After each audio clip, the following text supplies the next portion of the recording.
turn to Mark chapter 4.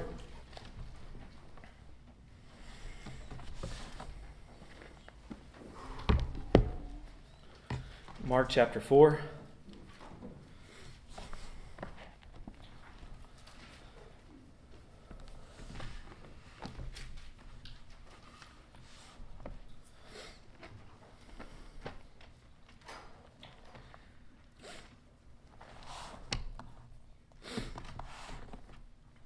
Vamos a abrir nuestras Biblias a Marcos capítulo 4. Marcos 4. It was a struggle a little bit to know how to go about this. What was on my mind was, do I jump right into the parables and start teaching on them? Or do I go first to the purpose behind the parables? And so I think that the Lord would have us see Jesus' purpose behind the parables, and then we'll go into the actual teaching of them. But the purpose comes right smack in between Jesus' giving the parable and him interpreting the parable. So I didn't quite know what to do with it, but I think that the Lord would have us to talk about the purpose behind the parables. Batallé un poquito para saber cómo predicar de esa porción de escritura. Con lo que estaba batallando era si presentaba la enseñanza misma de las parábolas o si presentaba primero el motivo de por qué Jesús hablaba en parábolas. Pero como el motivo de que Jesús hablaba en parábolas se encuentra ahí entre cuando Él da la parábola y da la explicación. Ahí en medio está Cristo, que da su propósito de enseñar así.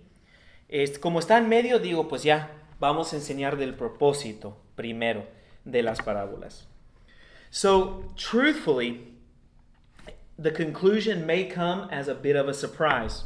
I had never really seen it this way myself, but Scripture has constrained me to see it this way. Nunca, en verdad, había visto el propósito de las parábolas. Y en verdad yo creo que la conclusión va a ser un poco sorprendente, pero es la escritura misma lo que le constriñe al predicador de hablar la palabra de Dios. So just ask for you to kind of hear me out, and we can work through this together to see Christ's conclusion, or his purpose, I should say, for teaching in parables. Así que les pido que por favor me escuchen y espero que juntos podamos llegar a la conclusión del propósito de las parábolas del Señor Jesús. So we're going to go ahead and read a fairly big portion of Scripture. We're going to go ahead and read from verse 1 all the way down to verse 20. Then we'll have prayer, and then we'll go into the teaching. Vamos a leer Marcos 4 del 1 al 20. Luego oramos y de ahí entramos en la enseñanza. He began to teach again by the sea, and such a very large crowd gathered to him that he got into a boat in the sea and sat down. And the whole crowd was by the sea on the land, and he was teaching them many things in parables, and was saying to them in his teaching, "Listen to this. Behold, the sower went out to sow. As he was sowing, some seed fell beside the road, and the birds came and ate it up. Other seed fell on the rocky ground where it did not have much soil, and immediately it sprang up because it had no depth of soil. And after the sun had risen, it was scorched, and because it had no root, it withered away. Other seed fell among the thorns, and the thorns came up and choked it, and it yielded no crop. Other seeds fell into the good soil, and as they grew up and increased, they yielded a crop and produced 30, 60, and 100-fold. And he was saying, He who has ears to hear, let him hear. As soon as he was alone, his followers, along with the 12, began asking him about the parables. And he was saying to them, to you has been given the mystery of the kingdom of God, but to those who are outside, get everything in parables. So that, and that's actually a key to understanding Christ's purpose behind the parables. Look at that. So that, this is the purpose. While seeing, they may see and not perceive. And while hearing, they may hear and not understand. Otherwise, they might return and be forgiven. And he said to them, do you not understand this parable? How will you understand all the parables? The sower sows the word. These are the ones who are beside the road where the word is sown. And when they hear, immediately Satan comes and takes away the word which has been sown in them. In a similar way, these are the ones on whom seed was sown on the rocky places, who when they hear the word immediately receive it with joy. And they have no firm root in themselves, but are only temporary. Then when affliction or persecution arises because of the word, immediately they fall away.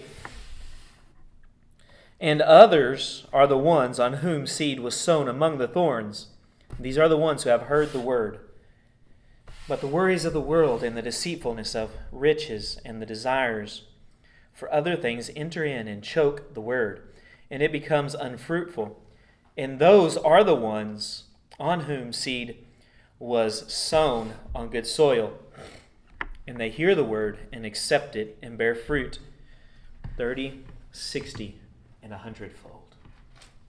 Our focus this afternoon will be on verses 10 to 12, the purpose behind the parables. Let's pray, and then we'll read it again.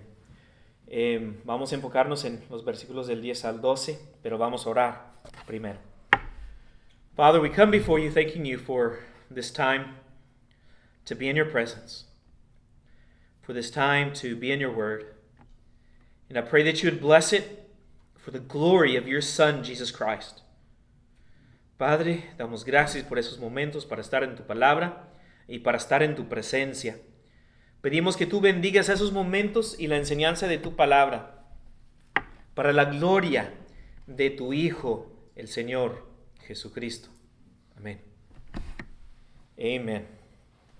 So let's go ahead and go back and thinking about what is the purpose of the parables. Verses 10 to 12, as soon as he was alone, his followers, along with the 12, began asking him about the parables. Vamos a leer de nuevo el 4 del 10 al 12. Estamos en el 11. And he was saying to them, to you has been given the mystery of the kingdom of God, but to those who are outside, get everything in parables, so that while seeing they may see and not perceive, and while hearing they may hear and not understand. Otherwise they might return and be forgiven. Thinking about our context, we remember that Mark is telling his gospel in the light of a new Exodus. And even more recently, in our study, we've seen that the Jews have openly rejected the Messiah. And Christ there talks and teaches on the unpardonable sin. After that, we see his people sitting at his feet. So we see these two groups, those who openly reject Christ and those who follow him. Para entender bien el propósito de las parábolas, tenemos que recordar el contexto. ¿Se acuerdan de que Marcos está narrando el Evangelio a la luz de un nuevo éxodo que se profetiza desde el Antiguo Testamento? Y últimamente lo que hemos estado viendo es cómo los judíos rechazaron a su Mesías de una manera abierta y de una manera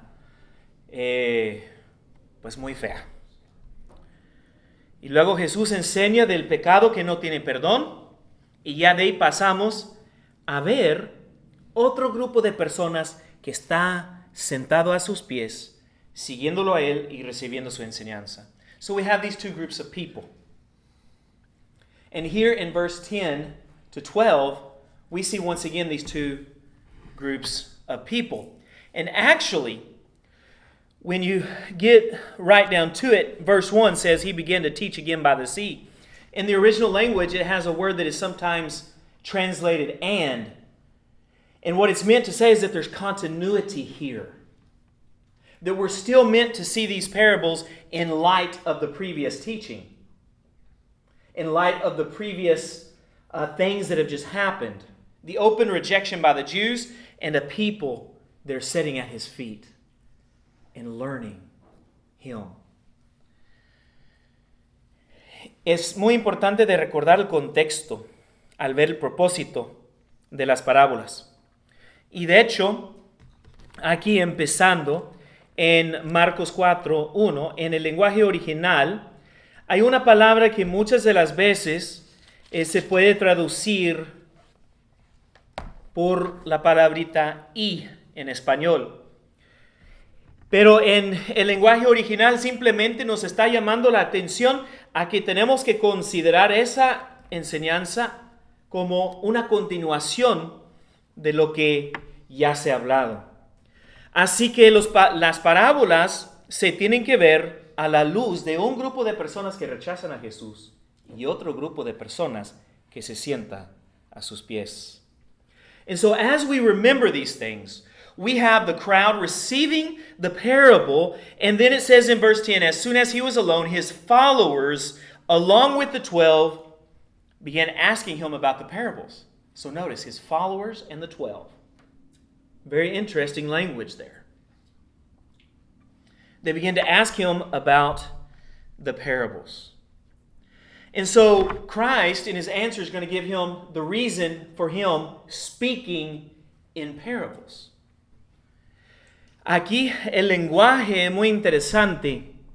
Dice que en el 10, cuando estuvo solo, los que estaban alrededor de él, junto con los 12, le preguntaban en cuanto a las parábolas. Tenemos a los que le seguían, que le preguntaron que por qué las parábolas, o cómo, o por qué estás enseñando de esa manera. Y vemos que Jesús da la respuesta de por qué él habla así.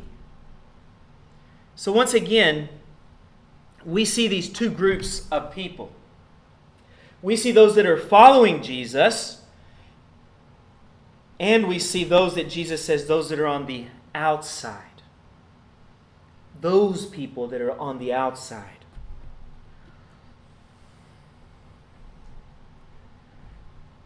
And you who are following me. En la respuesta de Jesús, también vemos dos grupos de personas. Él dice, ustedes, los que me están siguiendo, se dirige a ellos, pero también habla de aquellos, los que están afuera. So we still see two groups of people. We still see them. Todavía estamos viendo dos grupos de personas. Los que siguen a Jesús y los que no le siguen. And then we see what we could say is the lot of the two groups. We see one group, you that are following me, you have received the mystery of the kingdom of heaven. You have been given the mystery of the kingdom of heaven. Y luego vemos, hermanos, lo que corresponde a esos dos grupos. Dice, a ustedes, a los que me están siguiendo, se les ha dado el misterio del reino de los cielos. Mystery. Why the word mystery? In English, when we think about a mystery, we think about something that is hidden, that has not been revealed to anybody, something that is a mystery. Nobody knows. But in the original language, it's talking about a secret. It's talking about something that was a mystery, but the secret has been revealed to a group of people. And so this mystery of the kingdom of heaven has been given to those who follow Jesus Christ. They have the secret. They have been illuminated by the Holy Spirit of God. They are followers of Jesus Christ. Eso de misterio, en el lenguaje del español, nosotros pensamos al escuchar misterio que es algo pues misterioso, que nadie sabe, que no se sabe el porqué. Pero en verdad en el lenguaje original se está hablando de algo que era un misterio, pero ahora se ha descubierto a unas cuantas personas, es como un secreto. Entonces a ustedes los que me están siguiendo tienen el secreto del reino de los cielos. Han sido iluminados por el poder del Espíritu Santo y ahora me están siguiendo.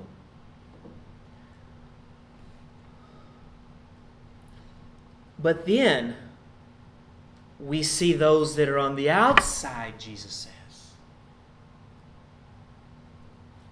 To them, everything is in parables. What is a parable? A parable in Jesus' teaching is simply a story that is symbolic. It's a kingdom story. A story that is teaching us in a symbolic way how the kingdom of God is coming about. That's what a parable is. So Jesus says to those who are on the outside, they get everything in parables. Luego vemos el otro grupo. Vemos a aquellos, a los de afuera. Dice Jesús, todas las cosas en parábolas. ¿Y por qué todas las cosas en parábolas? Pues una parábola es una historia simbólica y con referencia a la enseñanza de Jesús, es una historia que manifiesta el reino de Dios en sentido simbólico. And then in verse 12, so that.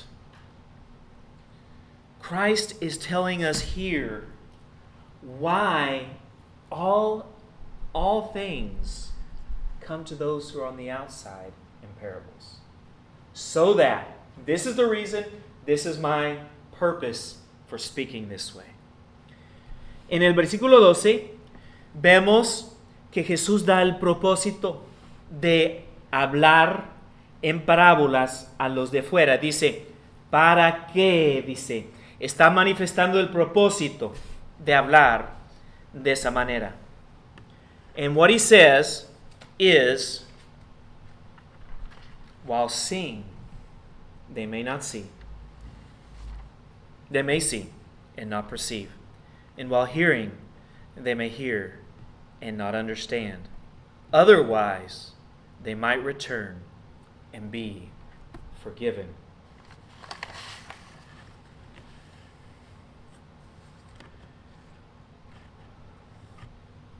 Jesus is saying, and this is what came as a surprise to me. I may have read it somewhere else in preparation for the book of Mark, but this is what came as a surprise to me.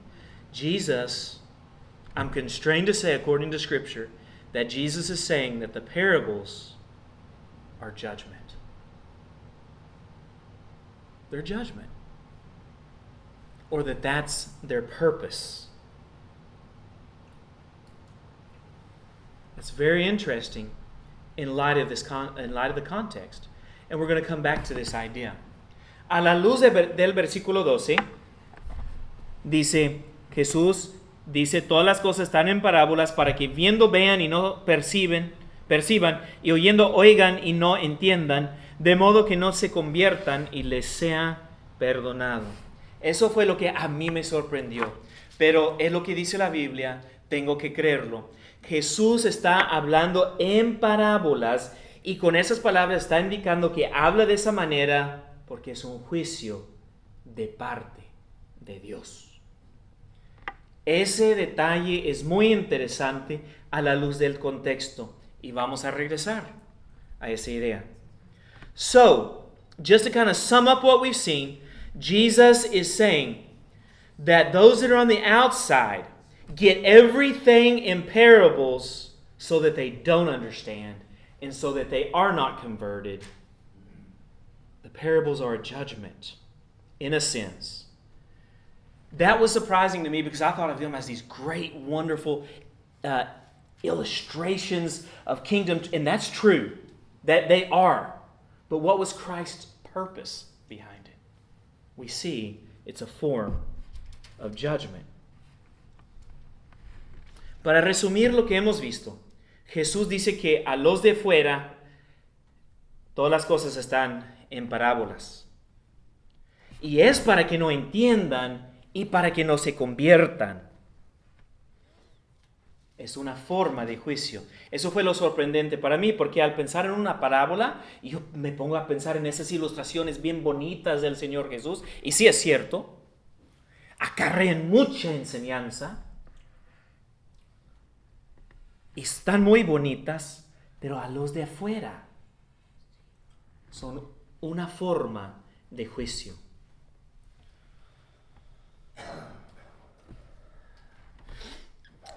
I can think of 2 occasions in the scriptures, there's probably many more, in which we see something very similar.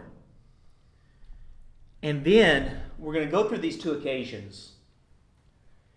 And then we're going to see where this verse of scripture comes from. Because he's quoting scripture.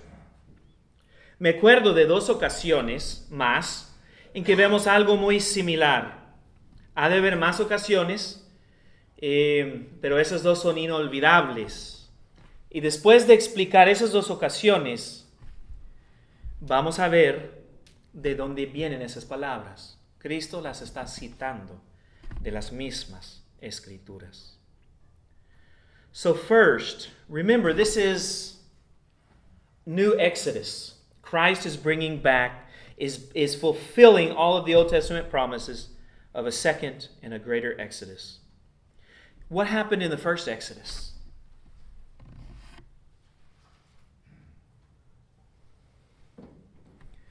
God hardens Pharaoh's heart.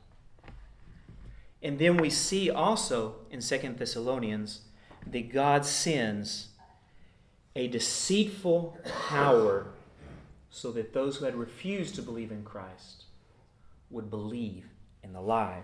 So we're going to go just a little bit deeper into these 2 situations.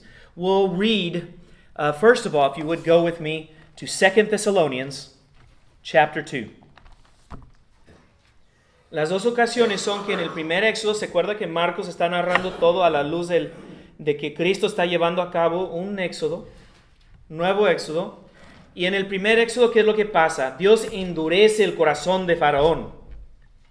Pero luego también en los escritos de Pablo vemos que a los que no creyeron en Cristo, a los que rehusaron creer en Él, que Dios manda un poder engañoso. Y es para que crean en la mentira. Entonces, para ver un poco más al fondo esas 2 situaciones, vamos a 2 de Tesalonicenses 2, capítulo 2.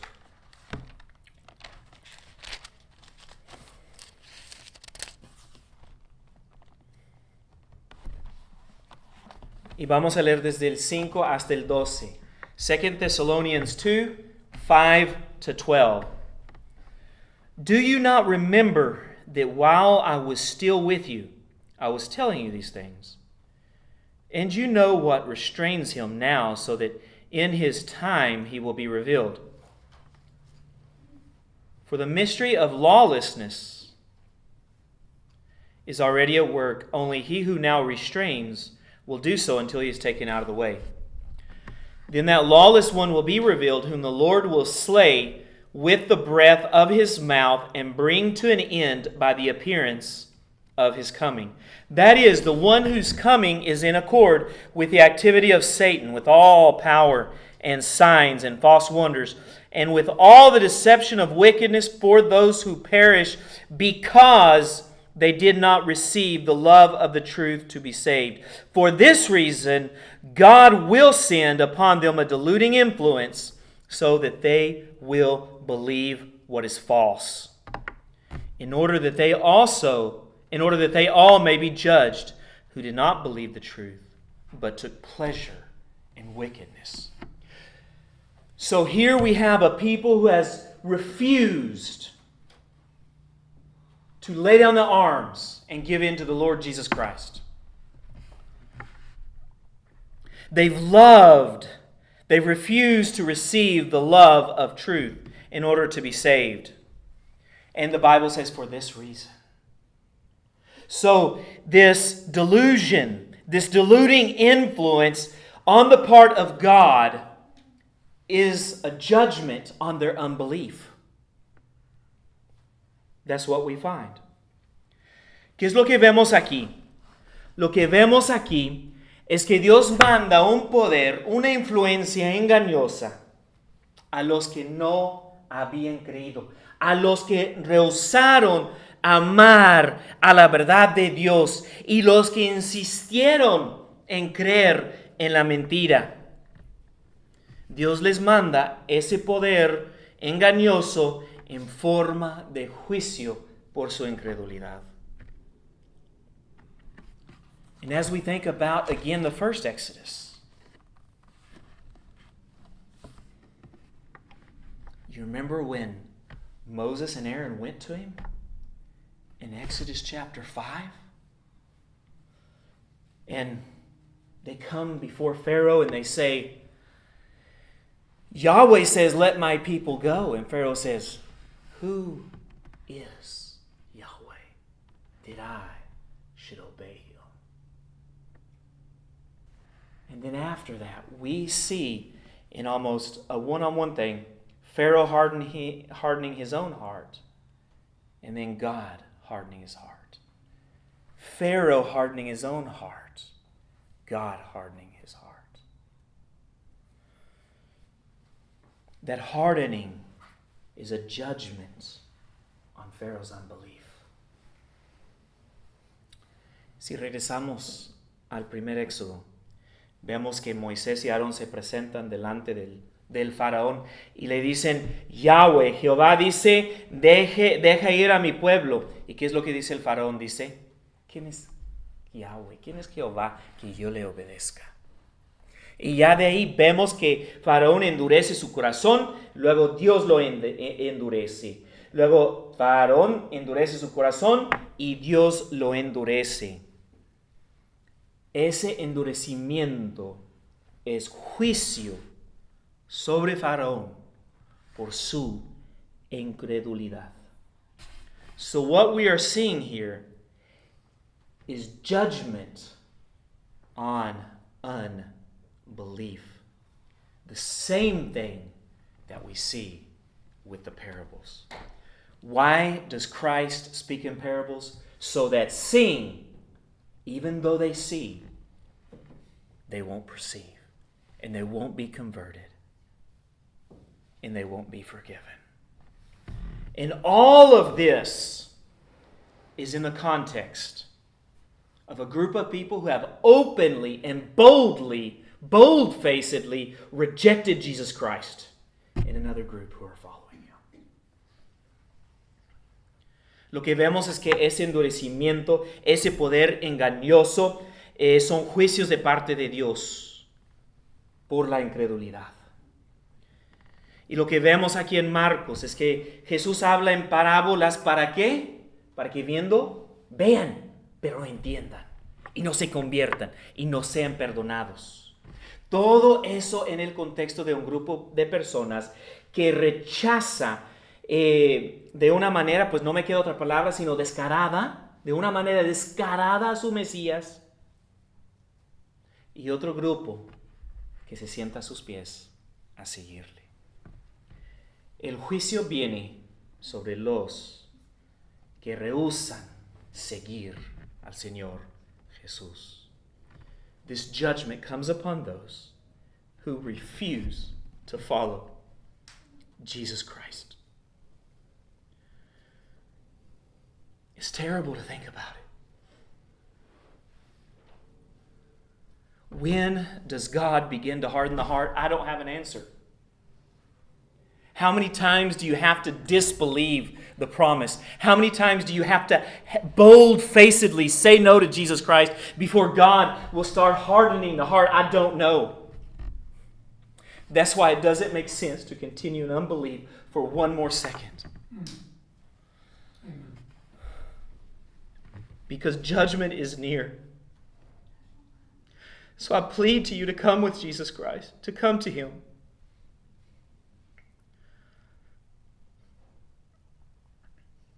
Ese juicio no lo sé explicar. Es un juicio que viene por la incredulidad. Si está aquí y no tiene al Mesías por su tesoro, que no le ha entregado todo, no le sigue rechazando, porque Dios en cualquier momento puede mandar su juicio. Usted podría creer un poder engañoso. Dios podría en un momento dado empezar a endurecer su corazón y ya no habrá más oportunidad para creer. Por favor, no siga rechazando a Jesús porque no sabe ni cuánto tiempo le queda. Just don't know how much more time. There's people that go to church as a child because they're forced to. They leave the church and they never come back. They die in their sins, hard-hearted and rebellious their whole life. Some of the most wicked people in our society grew up in a Christian home.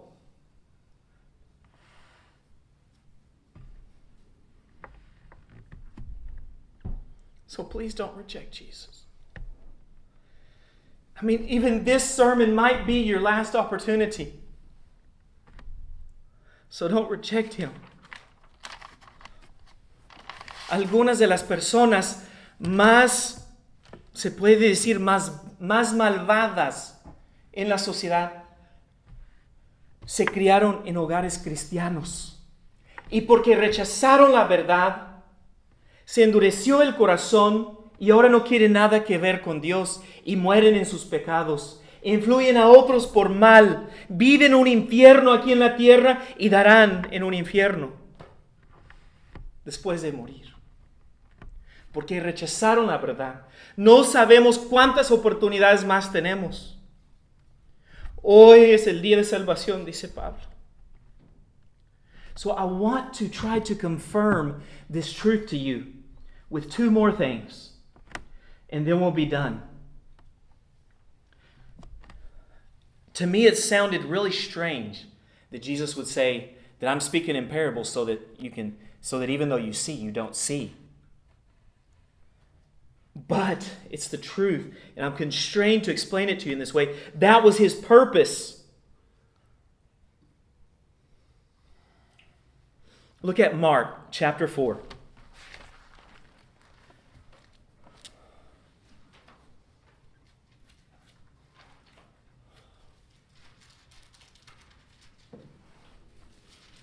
And we'll read verses 33 and 34. Quiero confirmar esa enseñanza con dos detalles más.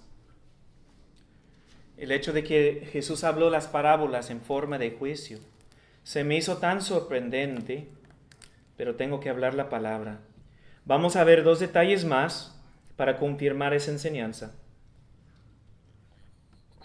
Vamos a leer Marcos 4, del 33 al 34.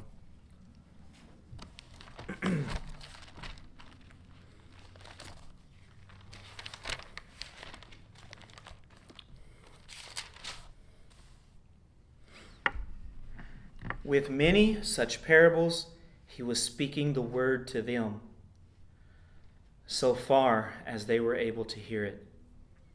And He did not speak to them without a parable, but He was explaining everything privately to His own disciples.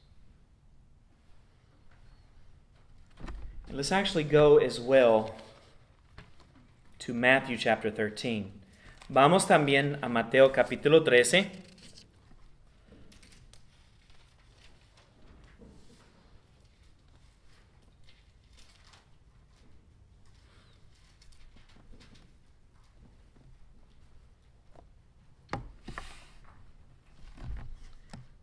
We'll read 33 to 35. Mateo 13 del 33 al 35. He spoke another parable to them. The kingdom of heaven is like leaven, which a woman took and hid in 3 pecks of flour until it was all leavened. All these things Jesus spoke to the crowds in parables, and he did not speak to them without a parable.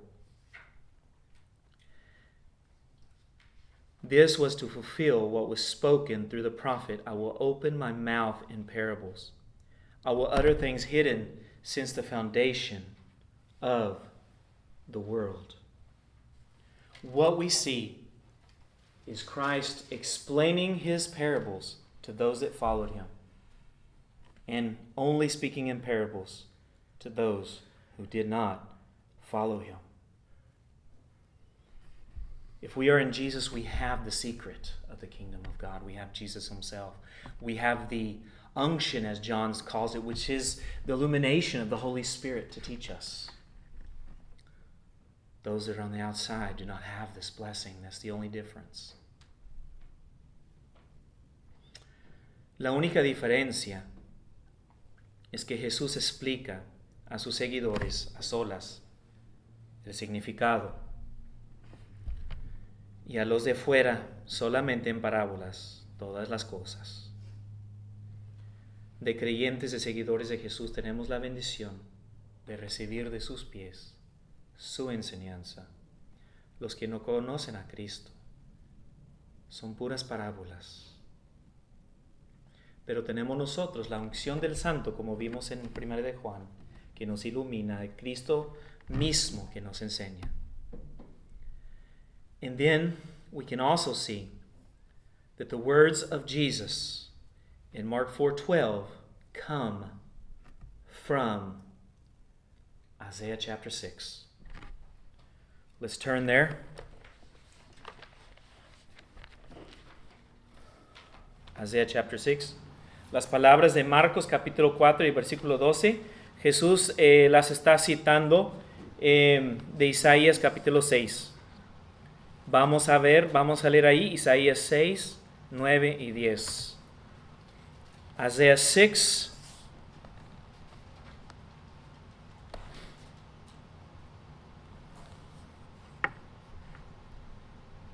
9 and 10. Isaías 6, 9 y 10.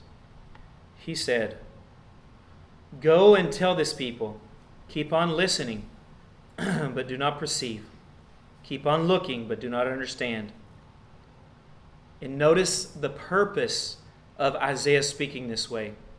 Noten en el 10 el propósito de por qué hablaba así Isaías. Render the hearts of this people insensitive, their ears dull, and their eyes dim. Otherwise they might see with their eyes, hear with their ears, understand with their hearts, and return and be healed.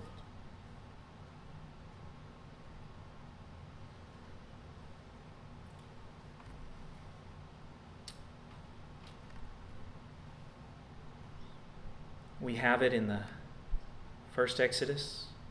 We have it in prophetic material. We have it in the teaching of our Lord Jesus Christ in parables. And we have it at the last day. Judgment upon those who continue in unbelief, hardening of heart, and a believing of a lie. Don't continue rejecting Jesus. Don't reject him.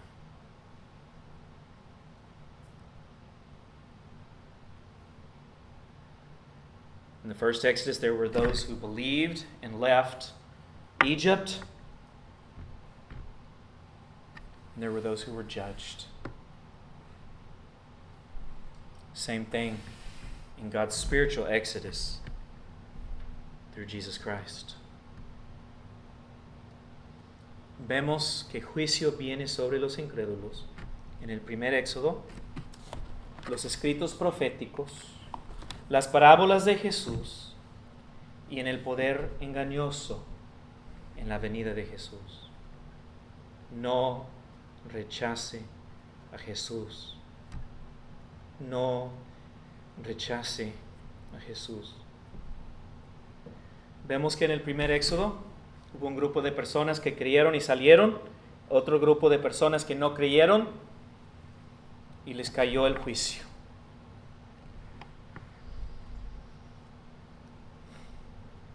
No rechace a Jesús.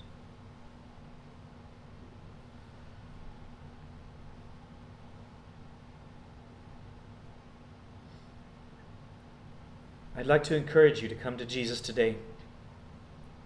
He's the only one who has bore judgment on your behalf. We all are deserving of this judgment. We all, at one time in our life, were rejecting Jesus Christ.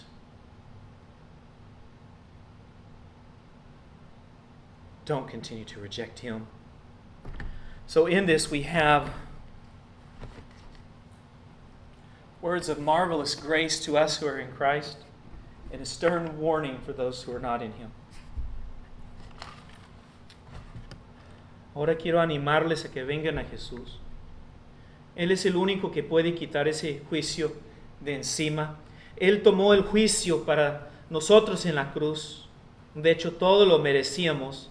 Todos rechazamos a Jesús en un momento dado. Y tenemos la invitación de acercarnos a Él.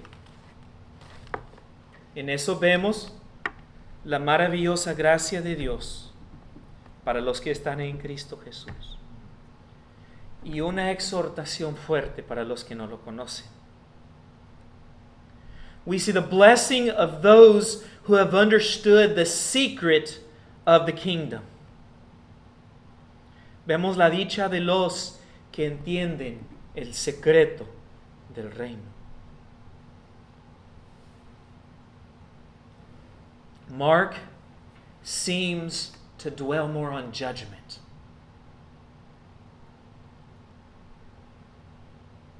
Matthew speaks a little bit more about blessing. So I'd like to close with Matthew chapter 13. Marcos habla más de juicio y Mateo habla un poco más de la bendición. Quiero cerrar con Mateo 13, 16 y 17. Matthew 13, 16 and 17. But blessed are your eyes because they see, and your ears because they hear. Blessed. For truly I say to you that many prophets and righteous men desired to see what you see and did not see it, and to hear what you hear and did not hear it. Bienaventurados los que conocen el secreto del reino. Blessed are those who know the secret of the kingdom. And it's all by grace. As Paul says, we were no different from anyone else. So as we're coming to the time that we'll remember Christ by receiving the Lord's Supper,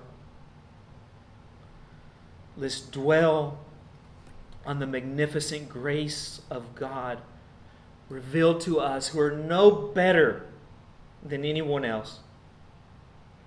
We've just been shown a secret.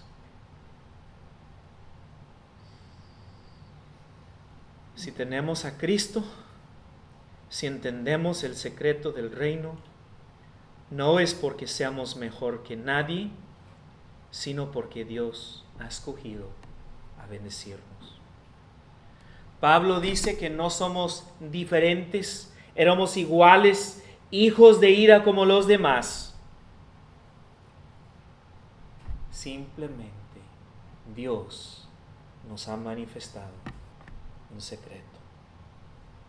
Así que en el momento de tomar de la cena, acordémonos de la maravillosa y sublime gracia que Dios ha tenido para con nosotros, que no somos mejores que nadie.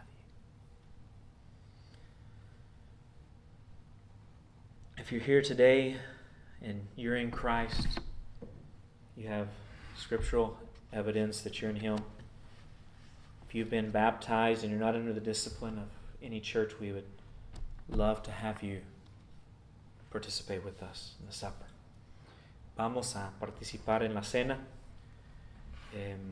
If the men would come, I'm going to go ahead and, when they get up here, go ahead and pray. Van a pasar los hermanos y en cuanto lleguen voy a orar. Que Dios bendiga esos momentos. Father, we thank you that we're no different from anybody else. But you've showed us the secret. You've illuminated our hearts. And you've changed us. Padre, te damos gracias porque no somos diferentes que nadie más. Nos iluminaste, nos manifestaste el secreto, cambiaste nuestras vidas y nuestros corazones. Help us to remember your grace as we meditate on the work of Christ in our lives, the work of Christ on the cross. Ayúdanos, Señor, mi Dios, a recordar a Cristo en esos momentos y de meditar en la cruz de Él y de tu gracia para con nosotros. It's in the name of Jesus I pray. Amen. Amen.